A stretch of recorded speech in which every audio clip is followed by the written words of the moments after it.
안녕하세요. 찰리브라입니다. 특히나 주말에 토요일 오후부터 해가지고 일요일 날을 지나서 미국의 실리콘밸리 은행의 파산 소식이 이제 전달해지면서 아마 많은 가상자산 투자자들이 지금 현재 두려움에 떨고 있는 현재의 상황일 거예요. 그리고 우리 가상자산 투자자들은 이렇게 어떤 심리적으로 불안하지 않다라고 이제 생각을 하더라도 주변에서 오히려 더 불안감을 부추기는 제3자들이 많을 거라고 이제 전 생각을 합니다. 참고로 이제 저도 제 주변에 이제 가상자산을 투자하지 않으시는 분들이 오히려 더 가상자산은 위험하다라는 그런 의식이, 대중의식이 더 많이 극대화돼서 상승해 있는 현재 시점이에요. 왜 하필 지금으로부터 10일 후인 23일 날 금리 인상 전에 왜 하필 실리콘밸리 은행이 파산을 또 하였을까? 그리고 그것과 그러니까 실버게이트부터 해가지고 USDC라는 스테이블 코인을 왜 같이 흔들어 놓을까? 왜 하필 지금일까? 자, 바로 토요일인가? 그때 이제 제가 방송했을 때 그때 이제 새벽녘까지만 해도 이게 사실은 반대였어요. 그때까지만 해도 이게 퍼센테이지가 57%인가 그랬고 이게 오히려 더 낮았었어요. 근데 지금은 이게 역전돼 있는 상황이죠. 그리고 향후에 이게 다시 바뀔 가능성이 높습니다. 0.25, 0.5% 금리 인상 이 얘기.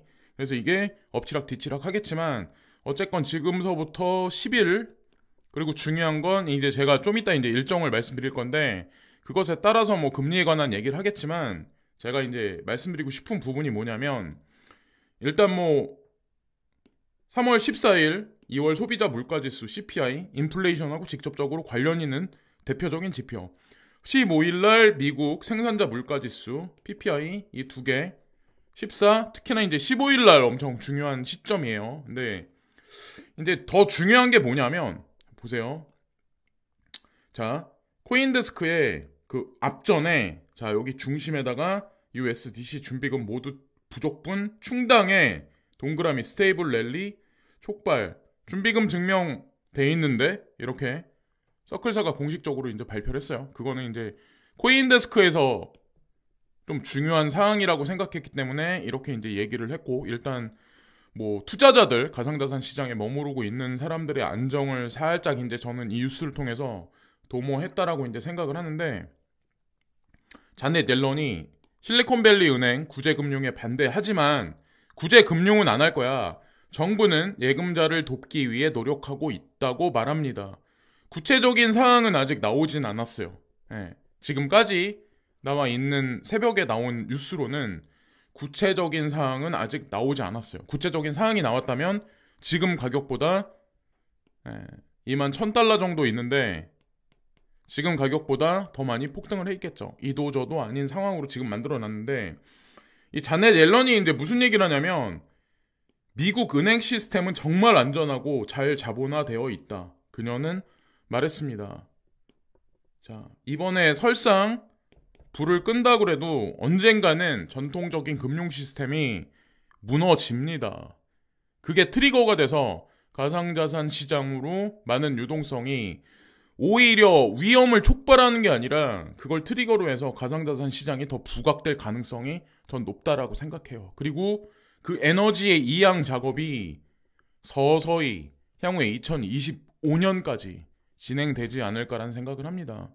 2025년이 되면 아마 그 이후부터는 가상자산 시장이 주식시장 같이 움직이지 않을까라는 생각을 해요. 자, 실리콘밸리 은행 전염을 억제하기 위해 중요한 조치를 준비하는 미국 당국. 이것도 이제 새벽녘에 얘기가 나왔어요. 구체적인 사항은 나오지 않았었어요. 근데 여기서 이제 무슨 얘기가 있냐면 뭐 마틴 글룬버그? 미국의 금리 인상과 관련된 위험에 대해 말했습니다.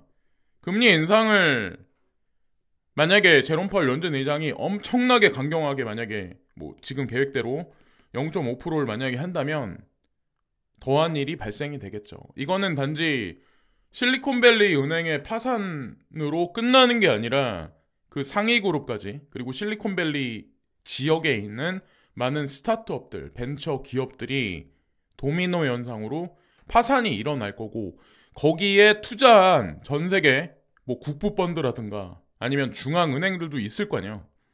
뭐 우리나라도 뭐 어떤 공기업이 투자를 해가지고 300억 손실이 있다 뭐 이런 얘기를 공중파 미디어가 얘기를 하는데, 어쨌건 그런 상황이 만약에 온다면 미국은 인플레이션을 잡겠다고 해서 금리 인상을 지속적으로 하고 있는 현재 상황에서 금리 인상을 적극적으로 할 수가 있을까요? 그럼 만약에 금리 인하를 해서 유동성을 풀면 여기서 어떻게 될까요? 네, 여기서 어떤 상황이 발생될까요? 전 세계는 다시 엄청난 유동성 장세로 돼서 경제가 엄청나게 좋아질까요? 인플레이션이 잡히지 않는 상황에서 금리 인하를 한다? 하이퍼 인플레이션으로 곧장 올라갑니다. 중산층은 사라지고 그런 그림이 보여져요. 그래서 제롬 펄 연준 의장은 23일 날 분명히 결단을 내릴 겁니다. 3월 11일 밤에 은행에 뭐 경매를 하기 시작했다. 그래서 보고서에 따르면 입찰은 이번 일요일 후반, 그러니까 지금 아직까지 그 시간까지는 가진 않아. 오후 정도가 되면 아마 이게 발표가 될 거예요. 네, 구체적인 사항이 프로세스가 종료되기 전에 몇 시간 동안만 공개될 겁니다. 그래서 여기에 뭐 누군가가 입찰을 하겠죠. 그리고 이 뉴스, 영란은행, 실리콘밸리 은행 영국 지점 폐쇄, 이 얘기가 나왔는데, 이 얘기가 나오고 나서 무슨 얘기가 나왔냐면 파이낸셜 타임즈가 아랍에미레이트 파산한 미국 IT 전문은행 실리콘밸리 뱅크의 영국 법인 인수 관심, 아랍에미레이트가 여기 관심이 있대요.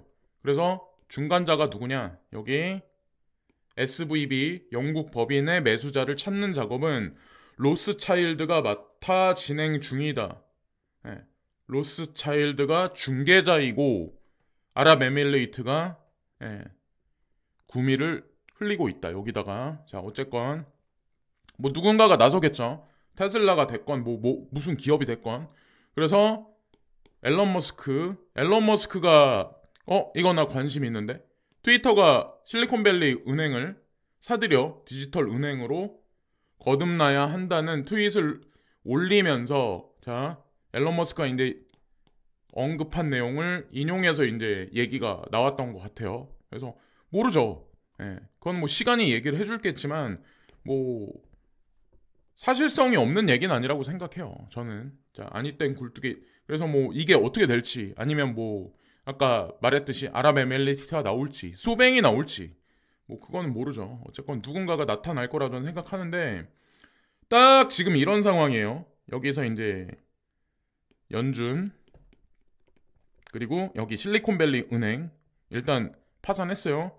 여기서 이제 막지를 않으면 1번에서 끝나는 게 아니라 2번, 3번, 4번, 5번으로 갑니다. 그럼 여기에서 본격적으로 엄청난 금융위기가 도래를 할 거고, 이것을 다시 땜빵하기 위해서는 금리를 인하해서 엄청난 유동성을 풀어야지 전 세계 경제가 다시 돌아가기 시작을 하겠죠. 근데 연준에서 고집을 부려서 0.5% 금리 인상을 할 수가 있을까요? 네. 바보가 아니라면 어떻게 할까요? 이것을 땜빵시켜서 금리 인하를 지금 단행해서 다시 유동성을 풀면, 자, 미국의 부채는 여기서 훨씬 더 가속화돼서 엄청나게 속도로 올라갑니다. 인플레이션이 잡히지 않은 현재의 상황, 우크라이나 분쟁이 봉합되지 않은 현재의 상황, 전 세계 공급망이 아직 해소되지 않은 현재의 상황에서, 자, 과연 연준은 어떤 결정을 할지, 0.5%를 결정할지 0.25%를 결정을 할지. 자, 이제 0.25% 결정할 거라고 생각하고, 만약에 0.5% 결정을 한다면 그것은 의도적인 거라는 거죠. 세계 경제 위기를 오히려 빨리 끌어당기는 도화선이 되지 않을까라는 생각을 합니다. 그것은 자기 발등 자기가 찍는 격의 그림을 만들 거고, 테슬라, 앨런 머스크, 요즘에 이제 뭐 이런저런 루머가 되게 많아요. 저는 테슬라와 특히나 이제 앨런 머스크라는 이 인물을 엄청 괜찮은 기업과 CEO라고 이제 생각을 하는데 이런 얘기가 있네요. 직원은 해고, 이유에 대해 알 권리가 있다. 저런 기업에 투자한 인간들은 누구냐. 이러니 머스크 인성 논란이 꾸준히 나오지. 공중파 미디어에 이런 얘기들이 또 다시 나오기 시작을 해요. 자, 작년에 한번 기억을 한번 해보세요. 테슬라 주식이 많이 떨어졌었을 때 온갖 공중파 미디어는 여기저기 안 좋은 얘기를 계속 끌어다 붙였죠. 그리고 나서 1월 달에 테슬라 주식이 50% 정도인가 아마 상승을 했었을 거예요. 100달러부터 해가지고 200달러 언저리까지. 그리고 나서 지금 아마 조정장세 들어갔죠. 자, 예의주시해서 보시면 되지 않을까 라는 생각을 했어요. 그리고 되게 웃기죠. 자, 예전에는 이제 중국이 관여가 돼 있으니까 USDT가 망한다. 결론적으로. 특히나 이제 가상자산 시장에 되게 오래 계셨던 중국을 싫어하시는 분들은 USDT가 결국에는 망할 거야. 서클사가 USDC를 빼내면서 USDC의 장악력이 일정 순간까지 엄청나게 늘어난 적이 있었어요. 그때 사람들은 얘기를 했죠. USDT 결국 망할 거야. 지금 현재 USDT는 가만히 있는데 USDC에 위기가 왔어요. 제 개인적인 생각을 말씀드릴까요? USDC와 USDT는 공존합니다. 여기서 중국의 유동성이 들어와서 가상자산 시장을 키우는 그림이 있겠지만 미국은 겉에서는 게리 겐슬러를 앞에다 연극 배우로 내세워서 모든 스테이블 코인은 증권이야. 그리고 스테이킹 서비스 이더리움도 증권이야. 막 이런 얘기를 지금 하면서 연극을 하고 있는데 어쨌건 우리 대중은 이분법 논리로 중국과 미국을 나누는데 사실은 글로벌리스트들은 이거를 상관없다고 생각을 해요. 어차피 저는 공조한다고 생각하거든요. 시진핑 주석이나 바이든이 됐건 푸틴이 됐건 대중들은 미디어를 보고 편가르리를 하고 이념놀이를 하지만 사실 글로벌리스트들은 본인들의 사리사욕을 채우기 위해서 우리가 모르는 그런 것들이 있겠죠. 이게 음모론 같지만 아주 깊숙하게 들어가면 사실 음모론이 아닙니다. 제가 한 가지만 더 재미난 걸 보여드릴까요? 카카오 SM 경영권 장악. 제가 예전에 이제 하이브가 등장해서 막 이렇게 될 것 같이 막 하다가 제가 결국에는 카카오가 이걸 놓치지 않을 거다. 전사적으로 노력을 엄청 할 거다라고 근데 결국엔 카카오가 SM의 경영권을 장악을 했어요. 40% 정도 가져갔는지 모르겠는데 예전에 이제 시나리오가 그렇게 나왔는데 SM과 플랫폼 비즈니스로 제휴로 실리를 하이브는 취했고 카카오는 SM의 경영권을 장악했다. 카카오 중국색이 되게 짙어요. 우리가 매일 아침에 일어나서 자기 전까지 카카오 메신저를 많이 사용하고 그리고 카카오하고 이제 관련되어 있는 많은 기업들이 이런저런 금융부터 해가지고 여러 가지 것들을 지금 하고 있는데 문어발 같이 K-팝을 이용해서 과연 중국은 뭘 하기 위해서 SM을 이런 식으로 장악을 했을까? 카카오가 아니라고 제가 이제 말씀을 드렸던 것 같아요. 이거를 이제 오해하시는 분들도 있는데 대중들이 인식을 하려면 한 2025년 정도 되면 인식을 할 겁니다. 어느 날부터 의상이 바뀌고 노래에도 멜로디 자체가 약간 달려지면서 동아시아에 관한 어떤 그런 트렌드가 조금 더 이제 강해질 가능성이 높아요. 그러니까 여기서 보면 백인과 동양인 중에 지금까지는 백인이 조금 우세하고 막 약간 그런 보이지 않는 어떤 그런 면에서 그랬지만 K-팝의 어떤 이미지가 올라가면 올라갈수록 동아시아 쪽 그리고 특히나 이제 동아시아에서 K-팝을 앞세워서 동양인에 관한 특히나 이제 중국인에 관한 그런 거를 조금 이제 흐름을 터닝 포인트 삼을 가능성도 높아요. 제가 보기에는 이게 아마 경제 GDP, GNP하고 맞물려 있을 거라고 이제 전 생각을 해요. 더 뭐 자세한 얘기는 제가 여기 공중파에서 할 수는 없고, 헬스장 안 가도 강철 체력 된다고, 외골격 로봇, 대중화 성큼 이런 얘기가 나왔어요. 그래서 중력에 의해서 뭐 체중이 많은 사람은 부하가 많이 걸려서 힘들잖아요. 여기 보면은 몸무게를 30kg 줄이는 효과를 낸다. 뭐 이 얘기 이거를 입으면, 근데 이게 제가 보니까 100만 원 이하더라고요. 예, 이것도 이제 중국 제품이에요. 100만 원 이하. 그래서 올해 9월에 시판할 거란 얘기가 있어요. 자, 세상이 점점 어떻게 될까요? 어쨌건 뭐 드론부터 해가지고 전기 자동차부터 해가지고 중국은 3차 산업에서 4차 산업혁명으로 넘어가면서 이런 기기, 하이엔드급 이런 기기, 그리고 어쨌건 점점 뭐 그죠? 원하든 대중이 원하든 원하지 않든 어쨌건 지금 현재 뭐 중국의 내수 시장은 점점 다져지고 있고 점점 확장하고 있는 단계입니다. 3차 산업의 그러니까 저부가가치 그런 물건들을 이제 생산하는 그런 시대는 중국한테 끝났고, 그것은 인도로 이양되고, 인도나 이제 뭐 남미에서는 라틴 아메리카 쪽에서 멕시코나 이쪽으로 이제 넘어가는 거고, 중국은 내수 시장과 4차 산업 중심의 그런 뭐 제품들을 판매를 하기 시작을 하겠죠. 애플페이 긴장해라, 삼성전자 카카오페이 간편 결제 연동 추진. 예, 여기에 원래 한국으로 따지면 뭐 미국으로 따지면 뭐 JP모건, 골드만삭스, 한국으로 따지면 뭐 국민이라든가 신한이라든가 이런 데가 나와서 이런 얘기를 해야 되는데, 어느 순간 플랫폼 기업, 뭐 웨어러블 기기를 생산하는 뭐 그런 플랫폼 기업들이 나와서 이런 얘기를 어느 순간 하기 시작을 하네요. 이들이 금융을 가져갑니다. 전통 금융에서 이쪽으로 권력의 이양이 진행되고 있는 거죠. 정부의 공인 아래. 2018년 은산분리 규제 완화로부터 카카오뱅크, K뱅크 쭉쭉쭉쭉쭉. 과연 그럼 전통금융권에서 일하시는 분들, 국민은행, 신한, 우리 기업은행 여기서 근무하시는 분들은 과연 직장을 언제까지 다니실 수 있을까?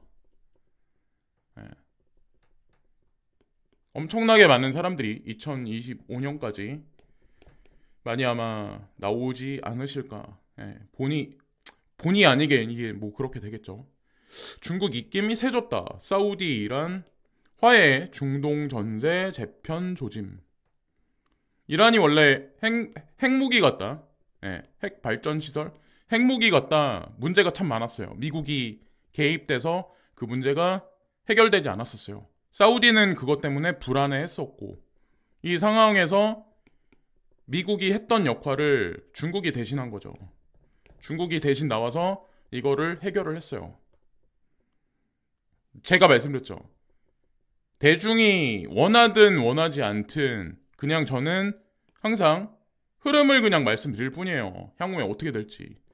2030년까지 미국과 중국과 그리고 말을 듣지 않는 인도, 그 외에 제3국인 뭐 신흥국, 개발도상국, 그 국가들의 확장. 저는 그냥 이것만 이런 걸 제가 이제 보여드리는 거는 와 중국을 뭐 찬양 이런 의미는 절대 아니에요. 사람들이 이제 좀 잘 모르시는 분들, 제 채널을 이제 간간히 보시는 분들은 저를 잘 모르시는데 어쨌건 세계 정세도 이제 그렇게 흘러가고 있고, 코인판도 마찬가지로 중국이 결국에는 뭐 시간차를 두고 5월달, 뭐 6월달 무렵이 되면 발톱을 드러내기 시작을 할 거라고 이제 저는 생각을 해요. 그리고 일본 언론이 한국 오마카세 열풍 배경엔 남녀 허세 깔려 있다. 뭐 이런 얘기를 비아냥거리면서 얘기를 하는데 전 이 말 맞다고 생각을 하거든요. 특히나 이제 어린 세대, 뭐 MZ 세대라고 하네. 근데 자기 수익보다 더 고급차. 이 부분이 더 코인 투자보다 더 중요한데, 고급차, 그리고 이런 음식 같은 것도 한 끼에 몇십만 원짜리 뭐 그죠? 근데 수익은 제한적인데 고급 차에다가 고급 집에 뭐 고급 아파트 빌라에 살고 뭐 이런 의식을 가진 분이 전 많다고 생각해요. 뭐 시계도 그렇고 뭐 많이 벌면 이렇게 할 수 있어요. 충분히. 근데 그렇지 못하신 분들이 더 많이 여기에 이제 더 집중하시는 분들이 많은데 제가 이제 한 가지만 이제 말씀드리면 이제 향후 전 세계는 가뭄에 들어갑니다. 그것도 단기 가뭄이 아니라 장기적인 가뭄에 들어갑니다. 자, 이제 2023년 말부터 시작해서 이게 한 2025년을 넘어서까지 한 5년 정도 가뭄에 들어가면 5년 정도 가뭄에 들어가고 에너지 가격 자 러시아하고 오페크와 오페크 플러스가 가지고 있는 화석 연료 있죠. 그 에너지 가격을 일시적으로는 잡을 수 있겠지만 장기 프레임 이상 우상향을 하면 과연 이렇게 나보다 좀 약간 더 오바해서 이렇게 즐기던 사람들은 과연 어떻게 될지 거품이 꺼지면서 아마 많은 일들이 나타나기 시작을 할 거라고 이제 저는 생각을 해요. 특히나 이제 지금 제 3자의 입장에서 코인 투자하는 사람들을 좀 약간 걱정하는 시선으로 바라보시는 분들, 부동산 투자자, 주식 투자하시는 분들 있죠. 그분들 자 어떤 상황이 향후에 벌어지나 이제 보시면 돼요. 주변 분들한테 코인 투자 장려하라고 말씀하실 필요도 없어요. 그냥 자기 팔자대로 자기가 타고난 IQ대로 자기의 세계관대로 살면 됩니다. 누구한테 코인 투자라고 저도 제 채널에서 코인 투자를 적극적으로 해야 됩니다라고 제가 주장하는 건 아니에요. 저는 그냥 제가 보는 세계관을 그대로 그냥 그날 영상에 녹여낼 뿐입니다. 자, 여기까지만 말씀드리면서 오늘 영상을 마치겠습니다. 오늘도 좋은 하루 되시고 막 흔들리는 롤러코스터에서 어떻게 생존할지 지금 나오는 뉴스가 과연 뭘 원하는 건지 그들의 의도를 잘 파악하시면서 뭐 보시면 될 거라고 저는 생각을 해요. 자, 오늘도 좋은 하루 되세요. 항상 진심으로 감사합니다.